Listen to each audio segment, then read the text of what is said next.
O ũrĩa kũrakĩa noguo mwĩhoko wa kũruta erĩ aya marĩ muoyo ĩrathiĩ na mbere ĩgĩkunderaga gũkũ mbũtũ ya ũgitĩri KDF ĩkĩnyitanĩra kũharagania mahiga mothe ma nyũmba ĩno nĩguo gũthara muoyo na gwetha matigari.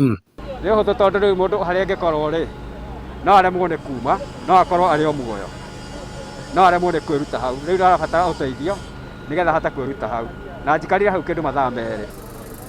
So far the teams did manage to rescue 10 people. They are all alive. They were taken to hospital. 6 have been discharged and 4 are still in the hospital. As at now, we are still not very sure of how many people we still have under the rubble. But as you can see, recovery efforts are ongoing, and as soon as we get that information, we'll be able to relay to you. Ona gũtuĩka mwene nyũmba ĩno ndarĩ areyumĩria, gavana wa Kiambaa James Nyoro nĩaugĩte mĩhang'o ya kũhonokania yarĩkĩrĩra nĩegwethanwo nake akorwo ateneanĩte moko-inĩ ma borithi, kuona obithaa a ũrũgamĩrĩri wa mĩako kaunti-inĩ ĩno nĩmaheanĩte watho wa kũrũgamia mwako ũyũ gũthiĩ na mbere. Nĩkũrageria gũkinyĩrwo mwene nyũmba ĩno na nĩtũrahũku atĩ gwĩkinyia rũciũ nĩagakorwo hihi okorwo ndagakorwo etwarĩte mbere nĩagakorwo anyitĩtwo na nĩtũgũkinyĩra ithuĩ as county government maũndũ marĩa mathiĩte na mbere tondũ nĩkũrerwo maũndũ maingĩ mũno.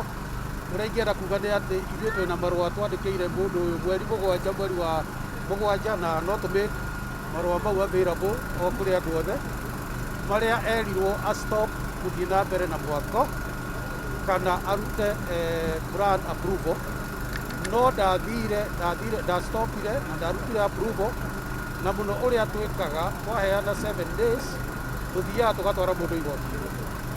Mũndũ ũyũ nĩtũmũcarĩtie mũno mũndũ ũrĩa wahotire kuoneka nĩ foreman no nake ndarakoretwo atwarĩtwo igoti-inĩ, koguo nĩ maũndũ tũkũrũmĩrĩra na tũkũhakikisha atĩ justice nĩyonekana nĩyekwo.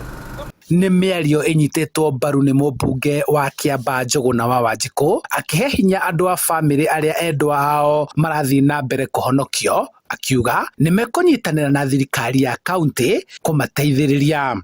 Nĩtũkũgĩa na mũbango wa kũhakikisha atĩ mũtino ndũnatuĩka mũrigo mũno kũrĩ o onokorwo nĩtũkũnyitana ithuĩ andũ arĩa atongoria itũra rĩrĩ na thirikari ya county government tondũ ndĩramĩona makĩrĩ gũkũ nĩo makĩrĩ na ũhoro wa disaster nĩ ũhoro wa county nĩo macugurikagĩra maũndũ macio na tũkĩnyitana na itũra rĩothe nĩgetha tũhakikishe andũ acio nĩmahota kuma thibitarĩ ona ihinda rĩrĩa megũkorwo matarĩ mawĩra-inĩ mao nĩtũhakikisha atĩ bamĩrĩ ciao ihinda rĩu inini nĩtũkũnyitanĩra tũhakikishe nĩmathiĩ na mbere na mũtũrĩre wao. Oho nĩorĩtie mĩako yothe ĩrĩa ĩrathiĩ na mbere gwakwo gĩcigo-inĩ gĩkĩ gũthuthurio werũ na kũheo marũa ma gũthiĩ na mbere na gwaka, nĩgetha tũkahakikisha atĩ thirikari yake nĩyahota gũkinya nginya kũrĩa mashinani nyũmba iria irakwo nĩmahota kũgĩa na ũhoro wa inspectorate na kũhakikisha atĩ nyũmba nĩirarũmĩrĩra mĩtaratara ĩrĩa yagĩrĩire gũkorwo ĩkĩrũmĩrĩra. Mĩhang'o ya kumbũria na kũharagania nyũmba ĩno no ĩrathiĩ na mbere thikũ ya kerĩ rĩu. Handũ-inĩ ha Inooro TV kuma Kĩhara Kiambaa kaunti-inĩ ya Kiambu, njĩtagwo Charles Gĩkunga